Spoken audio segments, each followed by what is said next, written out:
ডাল দিয়ে পাটের শাক খেতে ইচ্ছা করছিল। তো বলা মাত্রই মাঠে চলে গেছি শাক তোলার জন্য। মাঠে গিয়ে দেখি যে মামি শাক উঠাচ্ছে। তাই মামিকে বললাম যে মামি, আমিও তো শাক তোলার জন্যই আসছি। তো মামি বললো শাক তুলতে হবে না, আমি অনেক শাক উঠাইছি, ওখান থেকেই কিছু নিয়ে যাও। তো বাহ, ভালোই হলো, ওখান থেকেই কিছু নিয়ে আসলাম। তো এই যে আমি শাকগুলো মামির কাছ থেকে নিয়ে আসলাম, নিয়ে বাসায় চলে আসলাম। আর বাসায় এসে তো বুঝতেই পারছেন শাক বাছতে হবে। আর এই যে পাটের শাকের এই ভিতরের এই শিকটা ফেলে দিতে হবে, পাতার ওই শিকটা। আর এই যে আমি শিরগুলো ফেলে দিয়ে যে আমার বাসা হয়ে গেছে। শাকগুলো ধুয়ে রান্নাঘরে চলে আসলাম রান্না করার জন্য। আর এই পাটের সময় এলে আমি মাঝে মাঝে এই ডাউল দিয়ে পাটের শাক রান্না করি। আমার কাছে খেতে ভারী মজা লাগে। আসসালামু আলাইকুম, সবাই কেমন আছেন? আলহামদুলিল্লাহ, আল্লাহর অশেষ মেহেরবানিতে আপনাদের দোয়ায় আমরাও খুব ভালো আছি।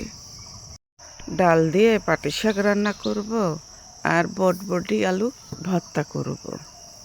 আপনাদের সঙ্গে গল্প করতে করতে আমার ডাউলটা সেদ্ধ হয়ে গেছে। ডাউলটা সেদ্ধ করার সময় আমি কাঁচামরিচ, পেঁয়াজ, রসুন দিয়েছি।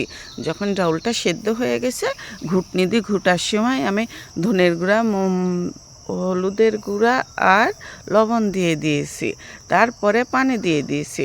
পানিটা যখন বলক উঠে গেছে, এর মধ্যে দিয়ে দিলাম সেই পাটের শাক। আর পাটের শাকও আমার সেদ্ধ হয়ে গেছে। তখন নামিয়ে এই যে আমি ডাল সম্বারা দিয়ে তেলে দেব, মানে বাগার দেব। আর বাগারের জন্য পেঁয়াজ, রসুন তেলে দিয়ে দিছি। আর এখানে আমি সর্ষের তেল দিয়ে রান্না করতেছি।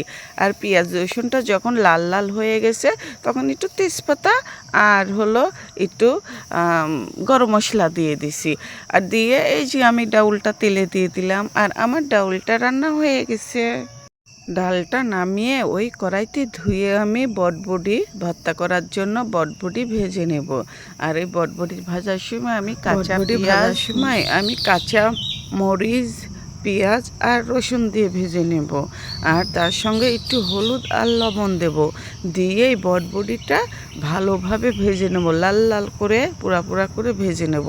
আর এই তো আমার বটবটি ভাজা হয়ে গেছে। এখন আমি নামিয়ে নেব। নামিয়ে শিলপাটায় বেটে নেব। আর শিলপাটার ভর্তাও অনেক মজা লাগে খেতে, হাতে ভর্তাও অনেক মজা লাগে খেতে। আর এই যে আমার বাটাটা হয়ে গেছে, এখন আমি সরিষার তেল দিয়ে একটু মাখিয়ে নেব। যা ঘ্রাণ বের হয়েছে, আর ভর্তাটা সত্যি অনেক টেস্টি হয়েছিল। গরম গরম ভাত দিয়ে এইরকম ভর্তা এক নিমেষে শেষ হয়ে যাবে প্লেটের ভাত।